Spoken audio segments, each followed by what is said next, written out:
সম্মানিত অতিথিবৃন্দ, শ্রদ্ধেয় শিক্ষক শিক্ষিকা এবং আমার সামনে উপস্থিত সকল শিক্ষার্থী এবং অভিভাবকবৃন্দ এবং অত্র স্কুলের সকল সকল শুভাকাঙ্ক্ষীরা সবাইকে জানাচ্ছি আসসালামু আলাইকুম। আজকে আমাদের এই মাদ্রাসার ক্রীড়া ও সাংস্কৃতিক অনুষ্ঠান পুরস্কার বিতরণের বার্ষিক সভা অনুষ্ঠিত হতে যাচ্ছে। যারা উপস্থিত হয়েছেন সবাইকে ধন্যবাদ।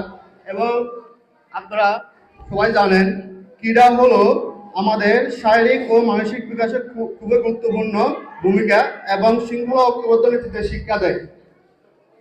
যারা আজকে অনুষ্ঠানে উপস্থিত, এদের মধ্যে যারা পুরস্কার পেয়েছেন সবাইকে অভিনন্দন এবং শুভেচ্ছা, এবং যারা পাননি তারা হতাশ হবেন না। আগামী বছর রয়েছে, আগামী বছর আপনারা পাবেন। এখানে পুরস্কারটা আসলে তেমন গুরুত্বপূর্ণ না। গুরুত্বপূর্ণ হলো যে আপনাদের মধ্যে কিন্তু 200 থেকে 300 শিক্ষার্থী রয়েছে, যে 50 জন বা 60 জন উপস্থিত রয়েছে, ওটাই হলো যে গুরুত্বপূর্ণ।